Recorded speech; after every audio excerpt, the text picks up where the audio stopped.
क्या कभी सोचा है कि भारत की जो पहली महान सभ्यता थी, उसने शायद कभी घोड़े का इस्तेमाल किया ही नहीं? आज हम भारतीय इतिहास की गहराइयों में उतरेंगे और कुछ ऐसे ही हैरान कर देने वाले सच सामने लाएंगे जो शायद हमारे सोचने का तरीका ही बदल दें। देखिए, ये सवाल हमारी आम धारणाओं को सीधी चुनौती देता है।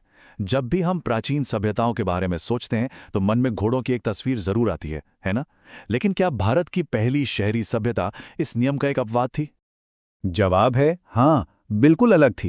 एक तरफ है सिंधु घाटी सभ्यता, जो अपनी बेहतरीन शहरी प्लानिंग के लिए मशहूर है, लेकिन जानते हैं, वो ट्रांसपोर्ट के लिए बैलगाड़ियों पर निर्भर थे।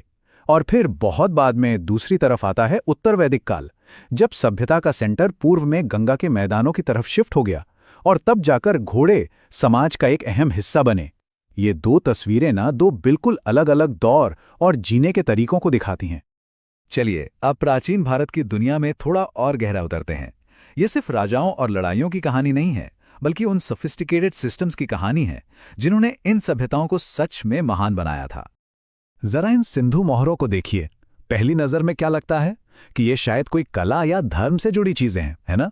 दिखने में तो सुंदर हैं, लेकिन इनकी असली कहानी कला से कहीं ज्यादा कॉमर्स और ट्रेड से जुड़ी हुई है। असल में ये मोहरें उस प्राचीन दुनिया के कमर्शियल टूल्स थे। इनको आप एक तरह से पुराने जमाने का ट्रेडमार्क या बिल ऑफ लीडिंग समझ सकते हैं, जो हर लेन देन को सर्टिफाई करता था।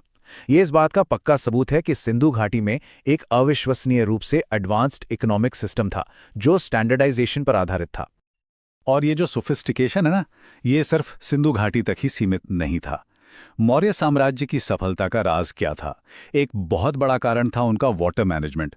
सुइया और पुष्यगुप्त जैसे अधिकारियों को खास तौर पर प्रांतीय सिंचाई सिस्टम की देखरेख का काम दिया गया था, जिससे साम्राज्य की कृषि और समृद्धि दोनों सुनिश्चित होती थी। और अगर आर्थिक समृद्धि का कोई ठोस सबूत चाहिए तो बस इस संख्या को देखिए, 1800 से ज्यादा। राजस्थान की बयाना निधि में चंद्रगुप्त द्वितीय के इतने सारे सोने के सिक्के मिले हैं। ये नंबर उस दौर की अविश्वसनीय दौलत और स्थिरता की कहानी खुद ब खुद बयां कर देता है।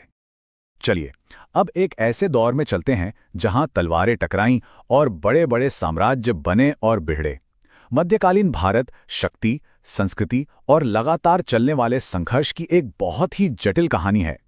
हम अक्सर ऐसा सोचते हैं कि विजयनगर साम्राज्य और बहमनी सल्तनत जैसे पड़ोसी राज्यों के बीच कल्चरल एक्सचेंज होता था और वे शांति से रहते थे, लेकिन क्या यही पूरी सच्चाई है? सच कहूं तो हकीकत इससे कहीं ज्यादा पेचीदा है। उनके रिश्ते लगातार संघर्ष और एक दूसरे से आगे निकलने की होड़ से तय होते थे। दक्कन